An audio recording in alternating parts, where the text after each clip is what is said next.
second webinar on the flexibility regulations, virtual meetings and natural justice practical solutions. Thank you for joining us, and I hope the sun is shining where you are. In our first webinar, Virtual Meetings Are the New Reality, on the 8th of April, we introduced the regulations and gave some preliminary guidance on them. That webinar is available on Cornerstone's website, as are the supporting materials. We received many questions and have sought to answer some we could not reach the last time under an FAQ, also posted on our website. That was posted on the 17th of April. For today, we've decided to keep the same format, 5 presenters, strengthened, if that is the right word, by the introduction of Ranjit Bose, QC. We have received a myriad of further questions, which individual presenters will pick up when they go through their slots, and I have identified 6 or so we will discuss at the end. Thank you, Matt. Those are the questions there. There may be time for more questions, so do use the chat button at the bottom of the screen, middle bottom of the screen, to ask further questions, and we hope we will get to them. And we may post some further FAQs in due course. As before, details for contact and requests will be on the last slide. Virtual meetings have arrived and more are due every day. Practical experience will be invaluable. North Kesteven Council, for instance, has produced an etiquette for such meetings which is available online and which other speakers may refer to. It may be of interest if I give you a sample of meetings we're aware are about to occur. Exeter City Council tomorrow, full council I believe, using Skype as a platform. On Wednesday, Bristol City Council with the Development Committee using Zoom as a platform, and Broxtowe Planning Committee using Microsoft Teams as a platform. North Kesteven, I believe a full council on the 23rd of April, I'm not sure of the platform they're using. On the 29th of April, Shropshire's Cabinet are meeting virtually, and Reading's Planning Applications Committee also on the 29th of April using Microsoft Teams. York licensing are due to have a licensing meeting soon, and Bath and North East Somerset have a planning committee scheduled for the 6th of May. We'd very much like to have feedback from those meetings and any problems that arise so that we can disseminate further good practice and guidance in due course. As we mentioned on the last meeting, Angus Council had their first virtual meeting now some 2 weeks or more ago, and changed its standing orders and constitution. The feedback from that meeting was that politics did get in the way at the start, but there's no legal answer to politics getting in the way. One word of warning before we start: much may depend upon the particular wording of your own constitution.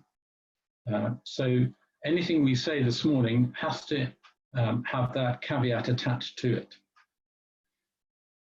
That's enough from me to start with. I'm going to hand over to our first presenters, Damien and Matt, who are doing a double-hander, and I believe Matt is going to start.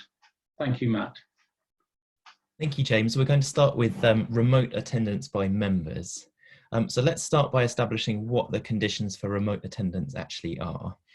The phrase used in the regulations themselves is remote attendance, and it's clear from the use of the phrase at any time in Regulation 5.2 that a member may go in and out of remote attendance. So presumably the regulations there are anticipating the possibility of lost or dropped connections, and that's something understandably we've had a lot of questions on, and we will look at that in detail, and we're happy to come back in the questions and answers if we haven't covered it. So Regulation 5.2 requires that all of the conditions for remote attendance in Regulation 5.3 are satisfied. What are those remote conditions? Well, it's a bit like that phrase that children who grew up to be lawyers must have been told by their parents. The rule is this: that members should hear and be heard, see and be seen where practicable. And who should they be able to hear and be heard by, see and be seen? Well, firstly, their fellow councillors. That's other members in attendance. Secondly, members of the public who are exercising a right to speak at the meeting. And thirdly, members of the public in attendance. And Ranjit will be covering the position of those people in a moment. We'll break down each of those requirements now. So I'll hand over at this stage to Damien. Matt, thank you. I hope I can be heard. I think I've managed to intervene yet again with the video side of things and probably frozen my picture, so my apologies if that's the case, but I hope I do at least appear.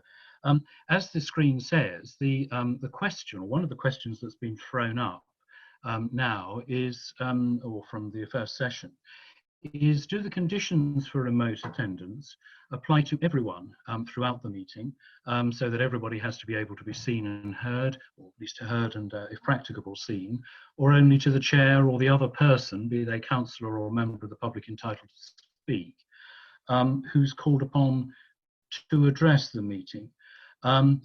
So does the audio need to be on all the councillors throughout the meeting? If they're on camera, the video likewise, does it need to be on them throughout? Or does a member of the public who's entitled to appear and to be heard, and if practicable to be seen, do they have to be all of those things by all of the members and the public, perhaps at another point of the meeting when they speak or react? We'll look in detail in the following slides and with some considerations or preferable approaches to suggest. But Matt will first suggest some general principles, and over to Matt.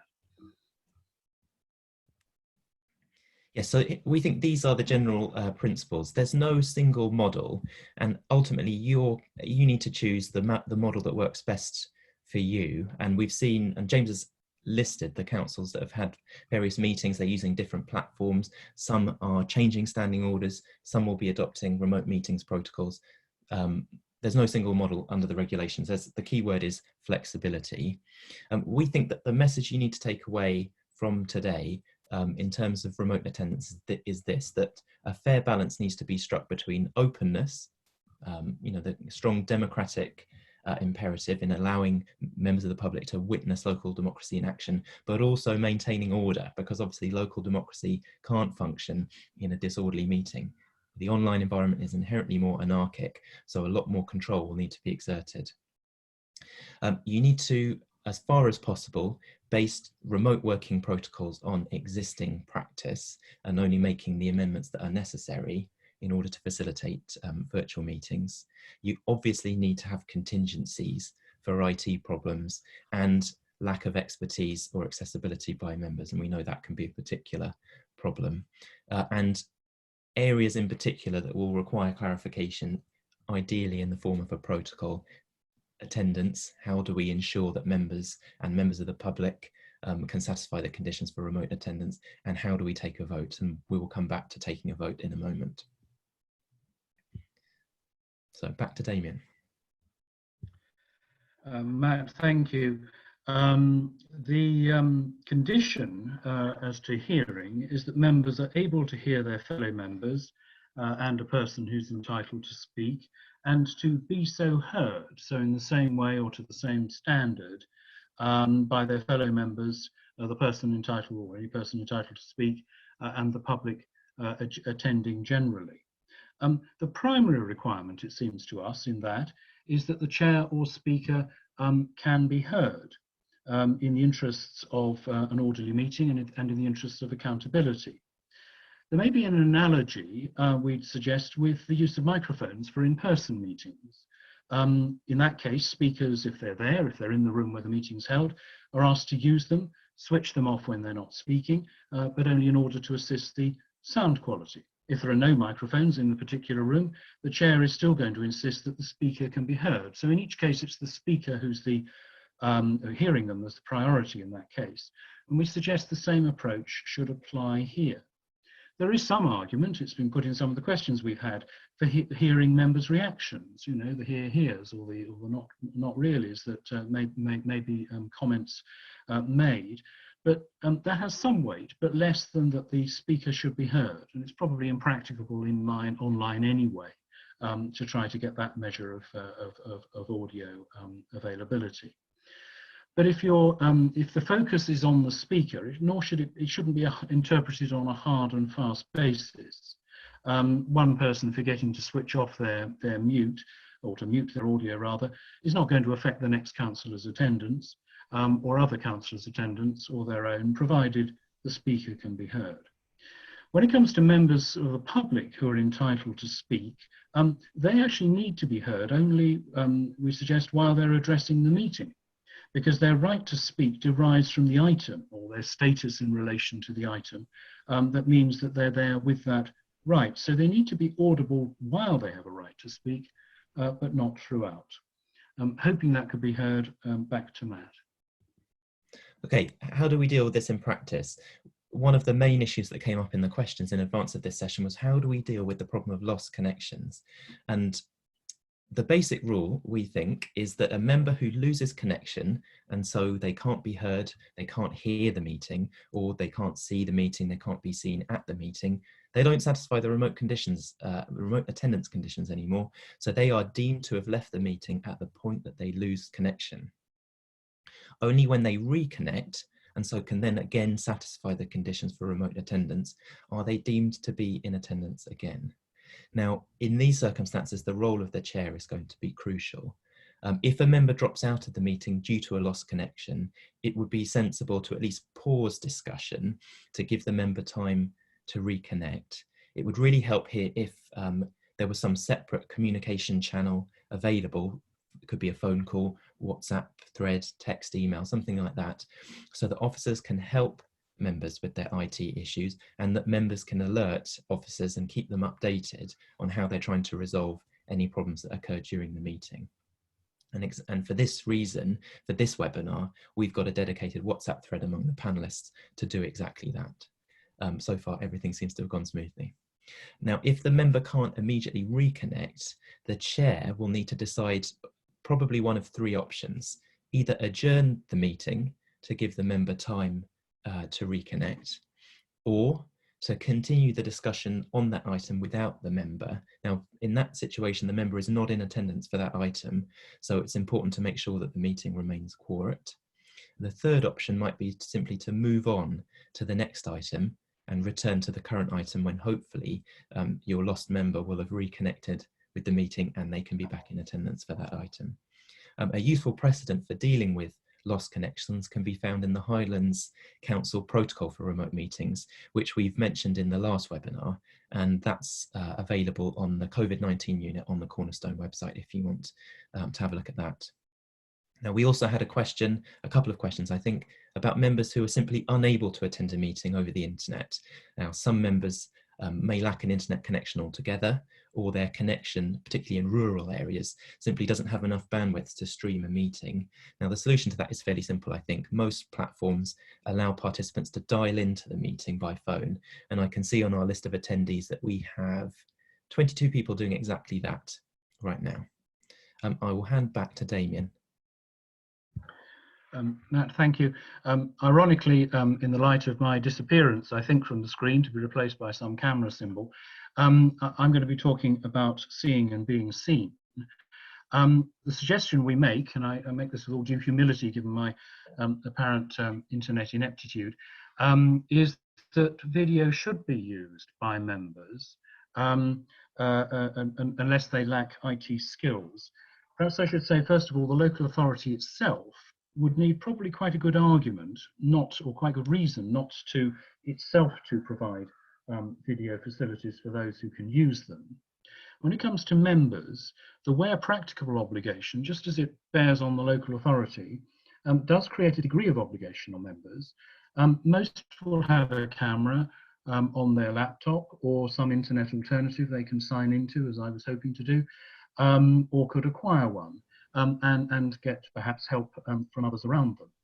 So where practicable, we think puts them under a degree of obligation, but at the same time, as Matt has just said, if someone's not able to use a video connection, or it fails at the time, then for them it becomes impracticable at that point for video to be provided in their case. And authorities presumably could take a role in guiding or advising members before meetings as to what facilities they might be able to use. The ideal then would be that the main screen shows the speaker, bearing on from what we were saying earlier, be they the chair, a councillor, or a member of the public entitled to speak. But obviously the regulations do apply continuously, and it will be useful to see other councillors if the facilities are there, for example, that they're present. And so if it's possible on the platform that you're using to show other councillors, or for them to be, their images to be able to be called up, and then to be filmed throughout, or the chair, or indeed the person entitled to speak, while the item is still continuing, but they're no longer speaking. It would be helpful if they were available to be called up by those viewing. With a person entitled to speak, however, you can't compel them, we think, as an authority to use their video. It's going too far to make that a condition of their participation. All you can do, we think, is encourage them. The host can usually turn off, but usually cannot turn on a participant's video. So if a member of the public entitled to speak doesn't turn it on, that seems to resolve the position into it being that it's not practicable for the council to show them, and so the attendance condition is satisfied in that way. One other point is that loss of video will probably not invalidate attendance. I'm keen on that point at the moment, because for a number of reasons. It may vary with the circumstances, it may vary with the timing. If your standing orders appear to suggest visibility during a vote, or that should be interpreted as how you would interpret it, then that will be a difficulty. But if in other circumstances, simply that somebody's picture disappears, it may not be practicable then for you, the council, to show him or her at that moment. And so the condition as to it being where practicable is satisfied. And now I think back to Matt. Thank you, Damien. Now, again, let's think about this in practice. A couple of questions we had came up that there are concerns, particularly with large authorities, that it may not be possible to simultaneously display all of the members' video thumbnails on the screen at the same time, and how in that case do we satisfy the see and be seen requirement. Now, as with many of the questions that come up, we're looking for a practical answer. And we think the answer to this particular question lies with the settings of the video conferencing platform that you happen to be using. So for instance, I'm sure a lot of us are now very familiar with how Zoom works, and the option to toggle between gallery view and speaker view, which means that currently you can see me because I'm the active speaker.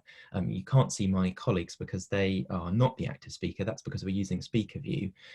We could switch to gallery view, in which case all of my colleagues will be visible. The same applies in meetings. The fact that you can't literally see somebody on the screen at the moment doesn't necessarily mean that they can't be seen. We think that it's sufficient to satisfy this condition that that the member is capable of being seen. The actual language used in the regulations is that they are able to be seen, but we think the meaning there is the same. We've also had a number of questions about voting, and we think the priority here needs to be clarity. We need to ensure that the vote's been correctly counted. And clarity becomes a problem, especially where you're dealing with maybe with a meeting of full council, or meetings with a large number of members present, or where members are attending using different technologies. A couple of options here, I think. Standing orders typically would take a vote by a show of hands, and this may still be a useful method of taking a vote, especially in small meetings where all the members are using video and they can be seen. For other, perhaps larger meetings, or a roll call may be a better method of taking a vote, and the advantage of this method is it can account for both audio and video attendees. Bear in mind, for audio attendees, you may want to confirm that it actually is Councillor Jones on the other end of the line, maybe using a password which has been shared with members ahead of the meeting, something like that. Finally, you may have seen that the London Office of Technology and Innovation has been working with MHCLG on remote meetings, and one of the solutions that they've recommended is using a shared document, a bit like a Google Doc, where multiple people can edit the same document at the same time, and that would be potentially a way of recording votes in writing. So a couple of options. Really depends on the circumstances of your particular authority and the kind of business that you're transacting at the meeting. Back to Damien. Thank you, Matt. The role of the chair in all this, as Matt has said, is quite important. They're effectively ensuring that the attendance conditions are met and making judgments on whether a member's in attendance with advice from their clerk. Because what the chair is doing, particularly in relation to audio, is ensuring that, so far as practicable, as far as reasonable, shall we say, people can be heard. So the chair should reckon to intervene proactively, and perhaps there's a role in guiding chairs beforehand, as well as a role for the clerk or democratic services officer at the time in assisting the chair. If, for example, a member or a member of the public entitled to speak can't be heard, so you're asking them to adjust their volume perhaps.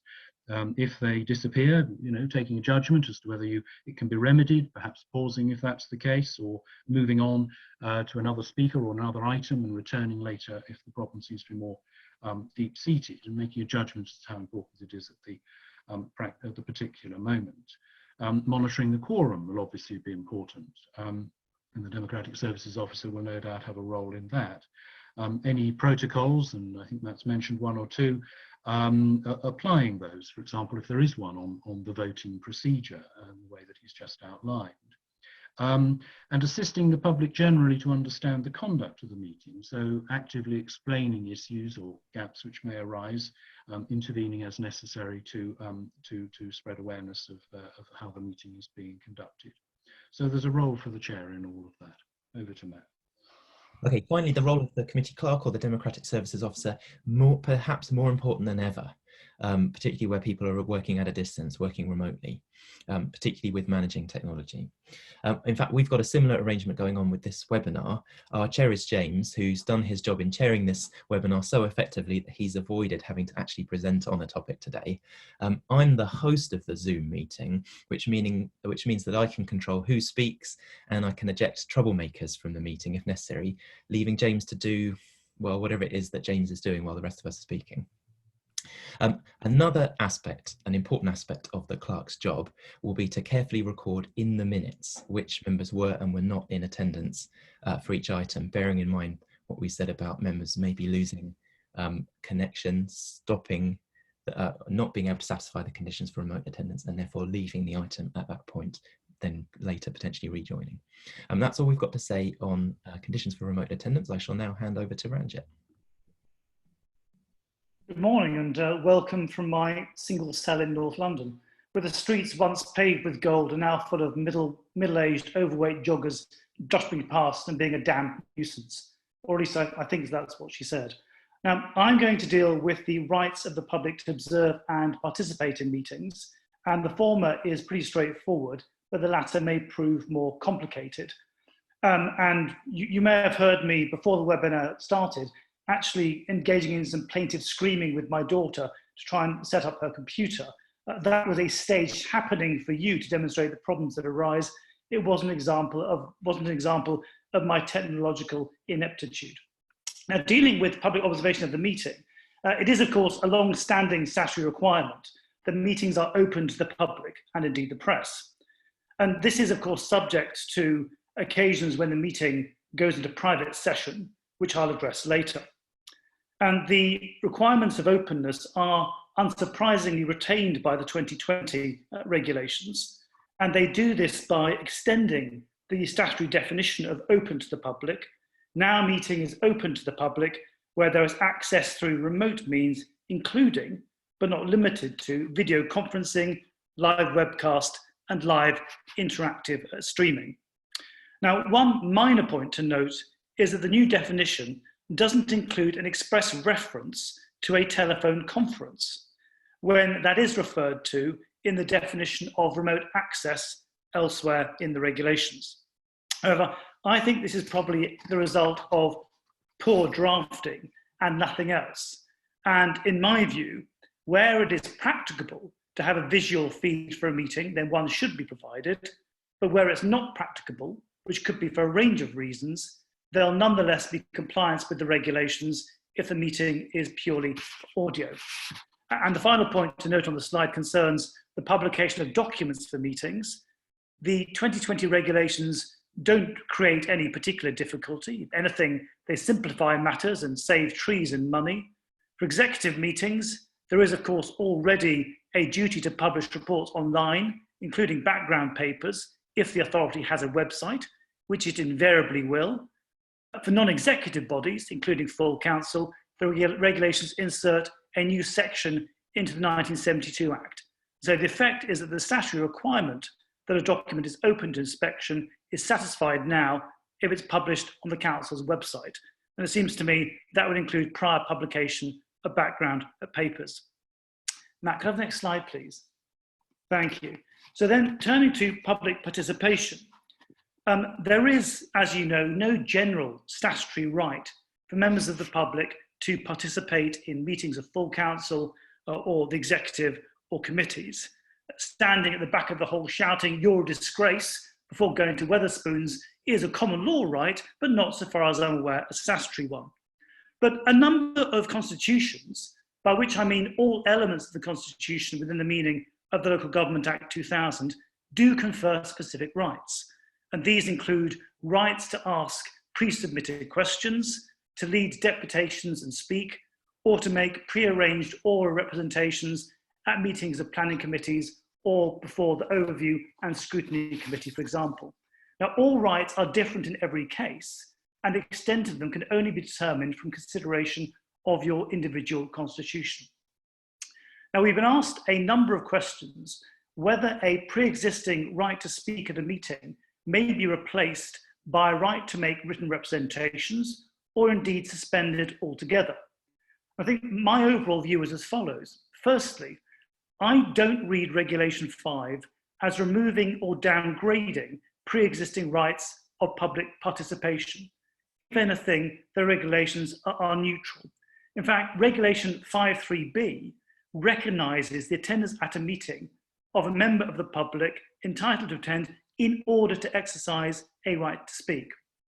Secondly, although it's right that the provisions of Regulation 5 are to apply notwithstanding any prohibition or other restriction in standing orders or other rules governing meetings, I don't see the rights conferred by our Constitution upon the public to speak fall within the scope of that. Thirdly, as you know, Regulation 5.6 does empower an authority to make standing orders or other rules about remote attendance, and it seems to me clear that that power, alongside the pre-existing power to alter the Constitution, will indeed enable an authority to change the right to one to make written representations or indeed no longer to exercise any such right. But that brings me to the fourth point, which is that the circumstances and ease within which the authority may be able to exercise that power to make new standing orders or rules will differ from authority to authority, depending upon your individual constitution, what is sought to be changed, and what your constitution says about the decision-making body in that. That's not an easy question at all, which Ruchi Parek will answer in a few moments. And the fifth and final point on this question is that, having made all of those points, it seems to me there's nothing preventing an authority from asking, but not requiring, a member of the public to submit their questions or representations in advance of the meeting, just in case, because of technological problems, they can't then join when the meeting itself is constituted. So the next point is how to respect these rights in the virtual world. Well, assuming technology works, that shouldn't give rise to difficulty. But it does seem to me there's a risk that, this being a virtual hearing, people may not feel as constrained in what they say or how they say it than they would do if they were in a room and could see people's reactions directly. I think there is a risk that the keyboard warrior may morph into the Zoom monster. And for this reason, I think it may be helpful if a set of simple scripts and guides are developed for use by the chair of the meeting, which reminds the speaker in advance of time limits and relevance, and gives guidance to the chair about the circumstances when they should intervene, and if necessary, mute the speaker where they've stepped across the boundaries of lawful speech. So the penultimate bullet point is what to do when technology or people go wrong. Things will go wrong. There will be speakers who are not there when they should be, That's inevitable. This is Britain. And when they do, my view is the authority will need to play it by ear as to how to proceed, bearing in mind always that you're seeking to ensure fairness, and also and specifically that the Speaker may have had a legitimate expectation of addressing the decision maker in advance of the decision being taken. I think there'll be a range of possible outcomes, and one can't be prescriptive. So at one end of the scale, you'll have the case of a public question where the Speaker doesn't turn up, probably watching Tiger King. Now, in that circumstance, if you already have the question, there's no reason why it can't be read out and answered in the usual way. Although it's true that the supplemental won't then be answered,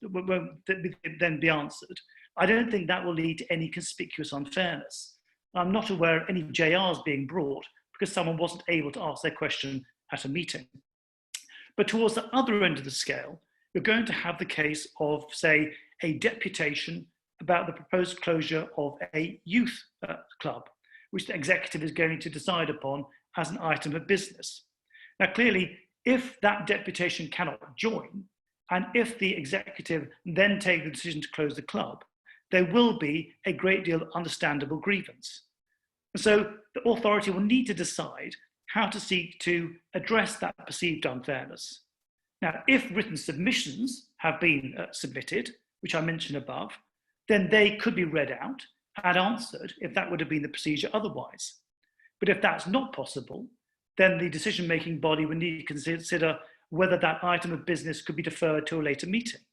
But again, that may not be possible, either for reasons of urgency or because delay would entail a further financial commitment which the authority can't afford.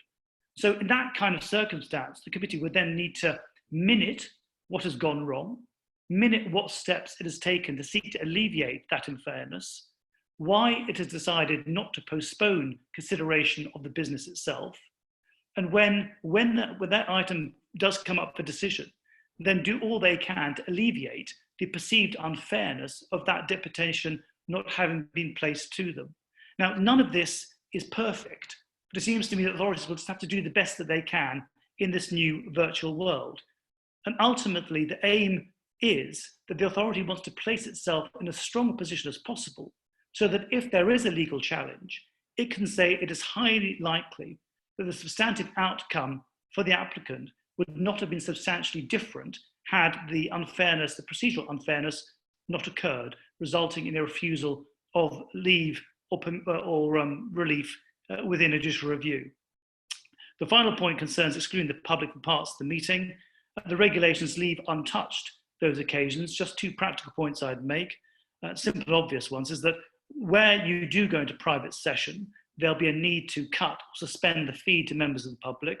I think Matt's probably better on this. There are certain waiting room functions on some platforms. And secondly, it seems to me there'll be a need to give time markings, the earliest time at which the next item of public business will recommence. So in the meantime, members of the public who've been watching avidly can go back to their Sainsbury's online queue. That's all from me. We're now crossing the River Thames to Ruchi Parekh in Balham, London's answer to Beverly Hills. Thanks, Ranjit, for that introduction. So I'm going to look at standing orders, and I'll start with the position under the regs. Now, the default position is that the regulations enable virtual meetings, and you do not need to amend your standing orders just to avail of these options, because that much is permitted by the regulations themselves. Regulation 5, paragraph 5, clarifies that the provisions in that regulation apply notwithstanding any restriction contained in any existing standing order or any other rules governing local authority meetings. And to the extent that there are such prohibitions or restrictions, they are to have no effect. So that is certainly helpful and means that as such, you do not necessarily need to take any active steps or make any changes to your existing constitutional rules to simply host a virtual meeting. But that being said, local authorities are still entitled to make other standing orders about remote attendance at meetings and to deal with, for example, voting, member and public access to documents, and press and public remote access and participation. And Matt provided an example of how you might deal with changes to voting previously. And this is all in Regulation 5.6. So turning then to actually making or amending an existing standing order, we've had quite a few questions about what the appropriate process might be. Now, the starting point here is that this will always be down to your individual constitution. So you need to check what your constitution says about adopting or amending your rules. The DATR guidance on modular constitutions from 2001 provided for constitutional change in Article 14 or 15, depending on what form of government you adopted. And so most local authorities will have an article dealing with constitutional change. But the precise scope of this will vary, so it's very hard to give a definitive answer. And as Ranjit said, and it's probably the reason why he just ducked the question and passed it on to me. So I'll do my best. But most commonly, the experience that we've had is that full council will need to approve any change, and that will usually be after recommendation or consideration of the proposal by a named committee or indeed the monitoring officer. But as I say, this will vary greatly between authorities. And so, for example, another model is where the relevant article requires any fundamental change to be adopted by full council, but it then delegates a power to the monitoring officer to amend on an ad hoc basis for any relatively minor changes.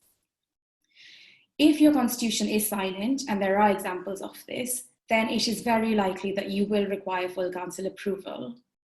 There are certainly competing views on what the provisions in the Local Government Act 2000 require in terms of amending standing orders, but in my view, where the constitution is silent, you will need to go to full council.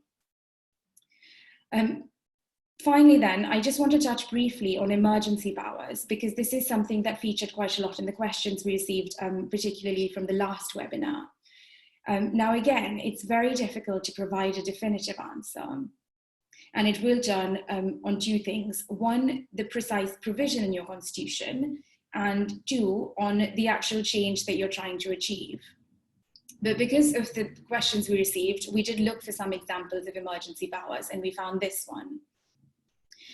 We had quite an interesting discussion amongst the panel as to whether such a power, which is clearly broadly drafted, would be sufficient basis to amend a standing order in the present circumstances. And I have to say that there isn't an obvious or clear-cut answer. While we are clearly in exceptional times, and this is clearly an emergency, it is one that is likely to exist for a while. At present, at least, there's no confirmed end date in sight. You will recall that the regulations are actually in force until the 7th of May 2021, and that is a very long period in time. The emergency power here is likely envisaged to cover urgent, time-sensitive decision-making, and so it may not be appropriate to rely upon these kind of powers for any and all changes that you intend to make to standing orders. The key question will always be, what is the change that you're trying to achieve? So one example that's certainly come up in discussions that I've had with clients is that you may have, as Matt was saying, a standing order requiring the counting of votes to be done by a show of hands. And that's all well and fine if you're a small council, but you may in fact be a council that has 80 members. So this would be very impractical or near impossible to do on a Zoom call, for example, of involving a full council meeting. So in such circumstances, I can't see why such an amendment to change how votes are taken can't be made under a broadly drafted emergency power like the one we're looking at. But that being said, emergency powers are not there to change the balance of power in any way. So if you do exercise a delegated power and change your standing order in that way, then when you have your full council meeting, it would be sensible and advisable to get full council to ratify that change once you're actually able to have that meeting and use the new voting process. Finally, at all stages, I would just ask monitoring officers to always consider the usual public law principles. So ensure that where you are exercising a delegated power or emergency power, it's being exercised in a proper way in public sense terms, so for a proper purpose, in keeping with the regulations and taking into account relevant considerations only. And then the last thing I'll say before I hand over to Isabella is that I would advise that to the extent possible, local authorities should work within the existing procedures that you have in place, because the regulations do not actually require you to take further action, as I've said. To the extent that you do need to introduce new measures to overcome the, the practical problems of hosting virtual meetings, I would say keep them specific to virtual meetings, and also do not be prescriptive, because this is shifting territory. So particularly when it comes to things like, what technology is best to use, you do not want to bind yourselves by setting something down in a standing order where it might in fact change in due course. So on that note, I will hand you over to Isabella. Thanks, Ruchi. I'm going to try to respond to some of the questions we've been receiving about how local authorities can ensure procedural fairness when they're organising and conducting virtual meetings. This may be particular cause for concern because virtual meetings will be taking place within the context of quickly changing circumstances. Indeed, that it was designed to respond to and accommodate such change. I'm going to focus on two types of last minute change, which is notice of time, date and place, and secondly, changes to the material which is being discussed. So firstly, changes to the time, day and place. The starting point under the new regulations is that 5 clear days notice must still be given, but this can now be done on the council's websites rather than just at its offices. The regulations also provide that authorities can change the day, time or place of meetings without requirement for further notice of the change. Although the clear intention is to give local authorities the flexibility to rearrange their meetings in uncertain and changing circumstances, the requirements of procedural fairness and other public law obligations still apply. These will need particularly careful consideration where members of the public are expecting to make representations or ask questions. To take planning committee meetings as an example, if the council's statement of community involvement says that objectors will be notified of relevant planning committee meetings, then they may well have a legitimate expectation that the council will notify them of any change to the time, day or virtual place of a virtual meeting. Indeed, there's case law which suggests that in such circumstances, objectors will need to be given sufficient notice to enable them to prepare, so letting them know on the day of the meeting might not suffice. However, it is lawful for authorities to depart from legitimate expectations if they have good reason to do so. I wouldn't have thought that it would be enough, however, to just say that the current pandemic is causing problems and disruption. There'll need to be careful consideration given as to why the particular person or group of people can't be notified and why the council considers that it needs to proceed without them being notified. Another issue to bear in mind is that virtual meetings, which as Ranjit discussed, are supposed to be open to the public, and they still need to be so, and failure to publish changes to the date, time or place of a meeting on the council's website may effectively turn the meeting into a private one. And if I could have the next slide, please, Matt, thank you.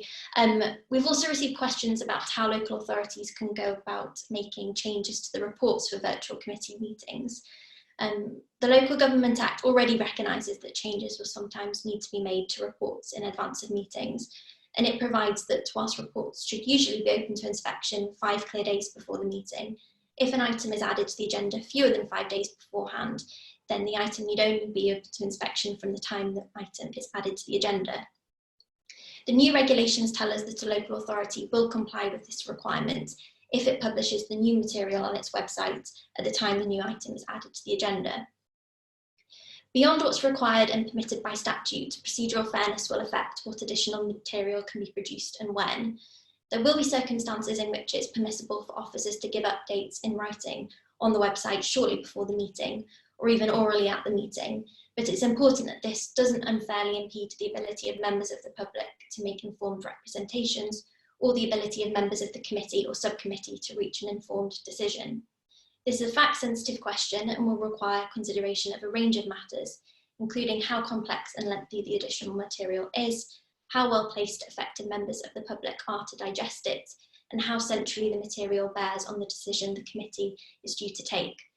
The key takeaway is that the regulations do give authorities more flexibility and the ability to do things online, which usually have to be done in person, but they don't permit authorities to proceed in a way which is unfair or unreasonable. I'll pass back over to the Chair, James. Thank you, Isabella. We've been video bombed. To those that don't recognise, this is our now ex-head of Chambers, Philip Colvin. I'll pass it over to Matt to see how you can deal with such troublesome persons. Thanks, James. Now, with apologies to our friends at South Somerset, who I think are in attendance today, we couldn't help but make reference to the unfortunate events at Planning Committee, and in particular, the disruption to the discussion about one of Yeovil's desperately needed roundabouts. I discussed how to secure your Zoom meetings against things like this from happening at the last webinar. Overall, I would say that Zoom is not a bad system to use. It's very intuitive. Hundreds of millions of people now have got used to how it works. And I know that certainly one of the comments that we had in advance of the meeting was that Zoom is really the only system that some people are able to use. That's fine, as long as you've locked down your security settings, make sure that somebody is in charge of the meeting, hosting the meeting, that knows how it works and can take emergency action if necessary. For more sensitive business, like for instance the UK cabinet meetings, probably Zoom isn't the best platform, but I think for most council business it would probably be fine. But if you've got access to other systems like Teams, maybe even Google Hangouts, WebEx by Cisco, those are all acceptable platforms as well. Thank you. If we go on to the, we've slightly overrun on time, but I think if we just extend by 5 minutes, we'll try and deal with 6 questions that we've identified. Firstly, would a remote meetings protocol require an amendment to standing orders, or does it simply supplement them? I think, Rusha, you were going to deal with that. Yeah, sure, James, thanks. So I think the answer to this really depends on what you mean by remote meetings protocol. So if what you mean is simply a protocol outlining good practice and etiquette for online meetings, then that isn't a change to your rules as such and can just be adopted in addition to whatever standing orders you have, and that can be adopted using delegated powers, although it probably is good practice to get all parties to agree on the protocol. And I think James mentioned at the start, North Kestevan has adopted such a protocol, and it's quite a useful example and certainly something we can circulate afterwards or put online on our website. If what you mean is actually changing your rules to deal with things like we've discussed, for example, voting, then that does involve changing your standing orders or adding, adopting a new standing order. And then I would refer you back to the bit on my slides on how you do that. Thanks, James. I'll hand back to you. Thank you. The next question is, what is the best way of excluding members of who declare an interest in an item or members of the public during closed session? And I'll just hand you over to Matt and Damien to deal with that. Thank you.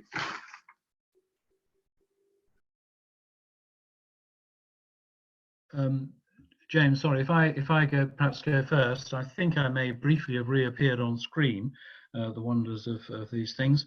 The position in relation to interests is that it's you probably need a protocol in relation to this, and that the best we feel in relation to it is that it's best to log out completely. If the member logs out completely, logs in again.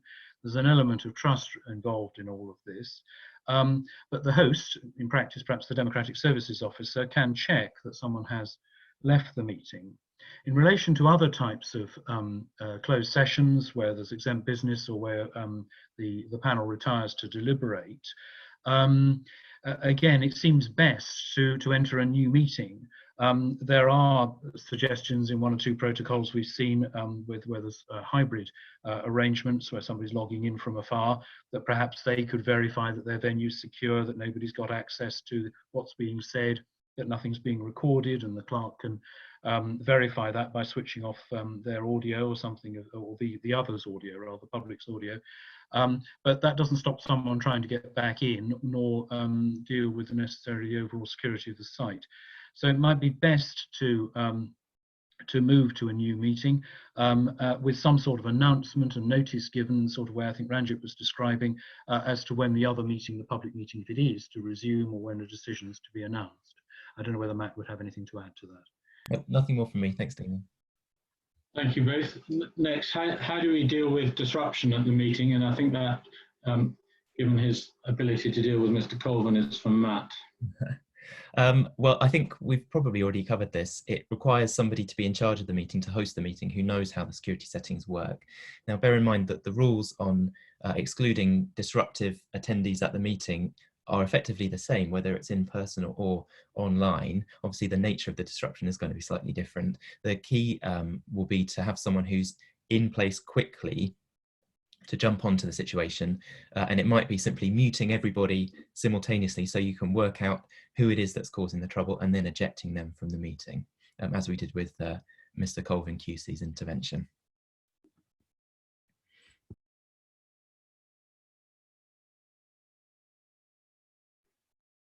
How do we ensure fairness when making regulatory decisions, especially in licensing and planning?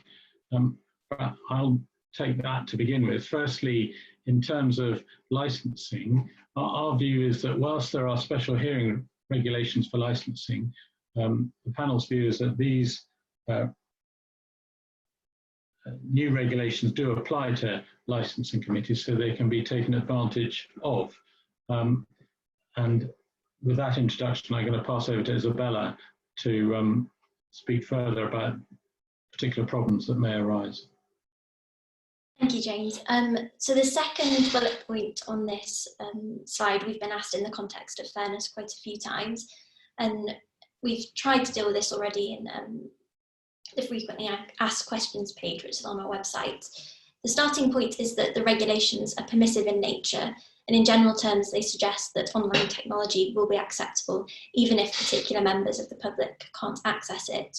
Although we should flag that there may be public sector equality duty considerations which you'll need to take into account.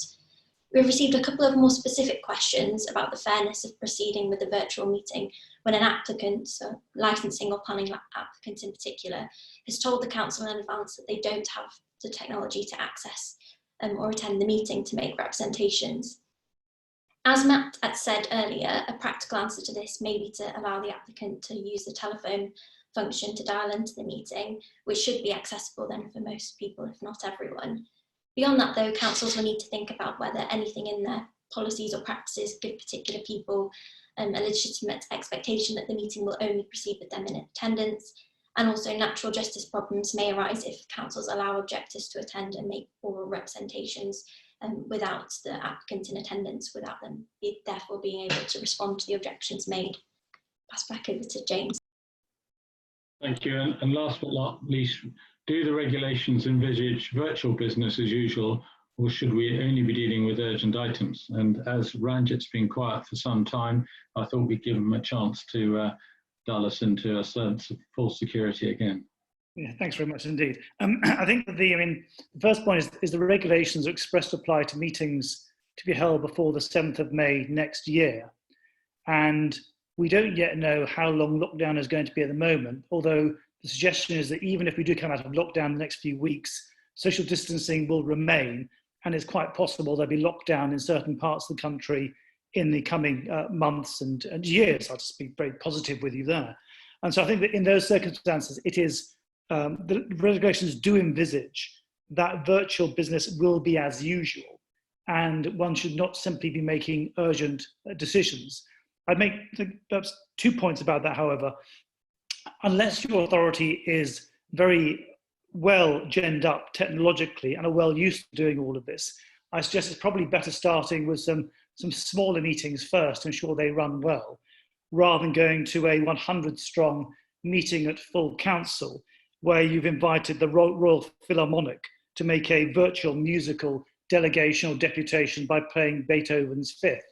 That probably would go wrong, although you'd probably go viral. And then the second point is that if you really do have decisions that are urgent, truly urgent, then you probably won't be having a meeting anyway, but you'll be going down the urgency or special urgency provisions provided for by executive arrangements and your constitution. That's from me, Jimmy. Thank you, Ranjit, and thank you everyone for all the presenters for taking part. We slightly overrun, apologies for that, but I hope you find it useful. If you have any more questions or for instructions and inquiries, you see the slide in front of you. The slides will be available, and I wish you a good day and hope that you stay safe for the foreseeable future. Thank you very much indeed, and goodbye.